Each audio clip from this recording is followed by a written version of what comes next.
ప్రజల ఆరోగ్యమే ప్రధానమంటూ ప్రభుత్వం ఇచ్చిన వాగ్దానాలు కాగితాలకే పరిమితమవుతున్నాయా? కొత్తగా ప్రారంభమైన మెడికల్ కాలేజీల్లో సీనియర్ ఫ్యాకల్టీల కొరత ఎందుకు వస్తుంది? వందల సంఖ్యలో పోస్టులు ఖాళీగా ఉన్నా వాటిని భర్తీ చేసేందుకు ప్రయత్నం ఎందుకు జరగడం లేదు? బదిలీలు కోరుతూ డాక్టర్లు రాసిన లేఖలు, మంత్రులు చేసిన సిఫార్సులు ఎందుకు చట్టబుట్టలో పడుతున్నాయి?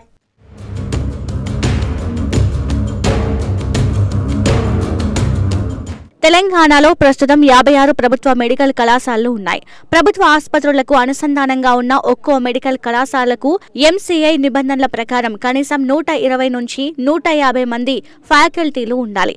కానీ ప్రస్తుతానికి రాష్ట్రంలో దాదాపు 4200కు పైగా వైద్య కళాశాలలో ఫ్యాకల్టీ పోస్టులు ఖాళీగా ఉన్నాయి.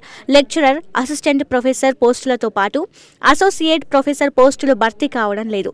దీంతో విద్యార్థులకు సరైన బోధన జరగడం లేదన్న వాదన వినిపిస్తోంది. మెడికల్ కాలేజీ భవనాలు, ఆధునిక యంత్రాలు ఉన్నా ప్రొఫెసర్లు లేని పరిస్థితి నెలకొంది. శస్త్రచికిత్సల కోసం అత్యాధునిక ఆపరేషన్ థియేటర్ ఉన్నా సరైన డాక్టర్లు లేకపోవడంతో పేషెంట్లు ఇబ్బందులు పడుతున్నారు. ఇక ఉద్యోగుల బదిలీలు లేవంటూనే తమకు నచ్చిన వారిని ట్రాన్స్ఫర్ చేయిస్తున్నారట కొందరు రాజకీయ నేతలు. ఈ విషయంలో నాన్ లోకల్ అయినా పట్టించుకోవడం లేదట.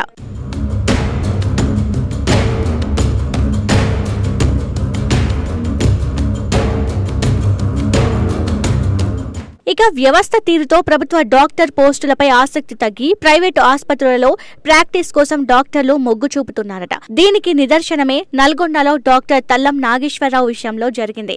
నల్గొండలో స్థానికంగా ఉంటూ ప్రభుత్వ మెడికల్ కళాశాలలో అసోసియేట్ ప్రొఫెసర్ గా అవకాశం ఇవ్వాలని కోరినా ఆయన్ని భువనగిరికి బదిలీ చేశారు. దీంతో ఆయన అక్కడికి వెళ్లేందుకు ఆసక్తి చూపలేదు. చివరికి ఆయన్ని డిఎంఈకి సరెండర్ చేశారు. దీంతో నాగేశ్వరరావు తన తల్లిదండ్రులను చూసుకోవాలంటూ ప్రభుత్వ ఉద్యోగం వదిలేశారట.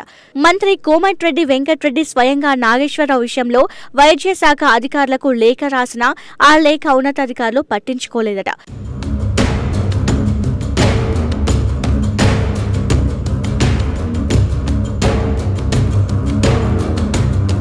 ప్రభుత్వం వైద్య వ్యవస్థకు, ప్రజల ఆరోగ్యానికి ఎంత ఖర్చు పెడుతున్నా ప్రయోజనం లేకుండా పోతుందన్న ఆరోపణలు వస్తున్నాయి. మంత్రి కోమటిరెడ్డి వెంకటరెడ్డి తాజాగా నల్గొండ ప్రభుత్వ ఆసుపత్రిలో తన సొంత నిధులతో ఆధునిక లాప్రోస్కోప్ సెంటర్ ఏర్పాటు చేశారు. అయితే దాన్ని పట్టించుకునే నాదుడే కరువైనట్లు ప్రచారం జరుగుతోంది. ఎందుకంటే ఆ డిపార్ట్మెంట్లో 5 ప్రొఫెసర్ పోస్టులు ఖాళీగా ఉన్నాయి.